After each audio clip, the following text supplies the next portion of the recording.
Europe 1, 9h04.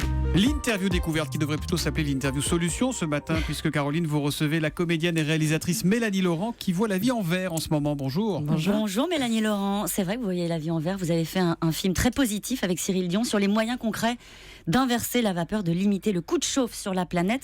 Mais d'abord, je voudrais avoir votre avis sur ces premières images de la COP21 qui sont ces violences place de la République. Dans ces cas-là, vous vous mettez en colère ou est-ce que vous savez aussi fermer les yeux ?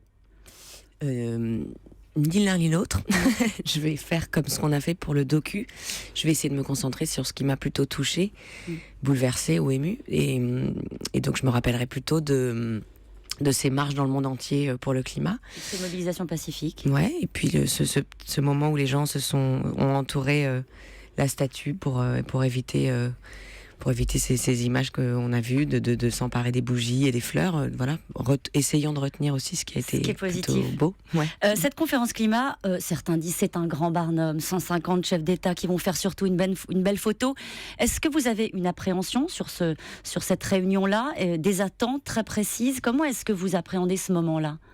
Des attentes, oui, c'est-à-dire qu'on ne peut pas revivre l'échec de Copenhague, et que j'ai l'impression que depuis cet échec-là, on a envie, de toute façon, citoyens comme politiques, de trouver des solutions.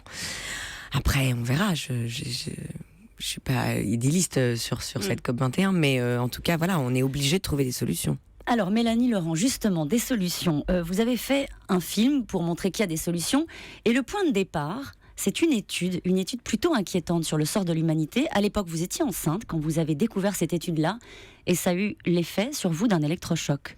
Disons que Cyril Dion est venu me parler de cette étude, et en fait, c'était une étude qui était passée complètement inaperçue dans tous les journaux, qui annonce quand même qu'une partie de l'humanité va disparaître dans 25 ans. Et qu'une fois de plus, quand les annonces comme ça font peur, on n'a pas du tout envie de les entendre. Donc c'était un électrochoc. Disons que oui, j'avais particulièrement besoin, enceinte à ce moment-là, de partir très vite, trouver des solutions sur les routes pour que je puisse répondre à mon fils, parce que 20-25 ans, ça veut dire que c'est nous et puis les générations futures. Alors vous êtes parti très vite et avec un financement très particulier, parce que vous avez lancé un financement participatif sur les réseaux sociaux et vous avez ramené en 2 mois 450 000 €. Qu'est-ce que ça raconte ? Oh, ça raconte une histoire absolument magnifique et très positive. Ça raconte qu'on avait demandé 200 000 € en 2 mois sur une plateforme et qu'on a eu 200 000 € en 2 jours. Ce qui était juste... Enfin, moi, je m'en suis pas vraiment remise, en fait. On avait très envie d'être financé par les citoyens. On avait envie que ce soit un film de citoyens. Et on pensait pas que le sujet plairait à ce point-là. Et on pensait pas qu'on aurait cette solidarité tellement belle. Et donc, du coup, on est parti sur les routes. On a commencé par Détroit, aux États-Unis. Et on savait qu'on avait ces 200 000 € et que ça continuait à avancer. Et on partait avec tous les gens dans nos valises pour faire ce voyage. Et alors les gens, vous les avez emmenés dans des endroits absolument incroyables.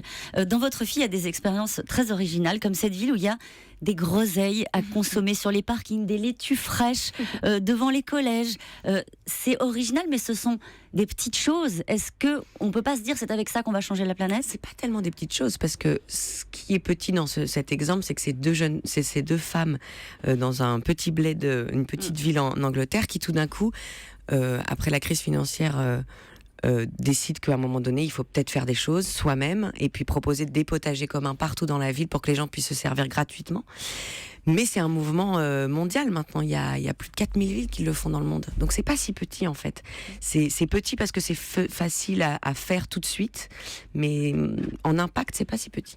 Mais c'est le parti pris de ce film, c'est de se dire, ce sont, j'allais dire des petites choses, mais en tout cas des initiatives qui peuvent être locales, mais qui mises bout à bout racontent la belle histoire. Et au fond, est-ce que c'est ça que vous avez envie qu'on retienne du film ? C'est que chacun à notre niveau, ici, là, on peut faire des petites choses au quotidien pour changer la planète.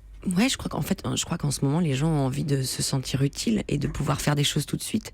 Et c'est sûr que le docu sert à ça, à montrer à quel point, avec beaucoup de solidarité et beaucoup d'envie, on peut faire des choses concrètes très très rapidement. Et c'est ce qui se passe en tournée province, en tout cas.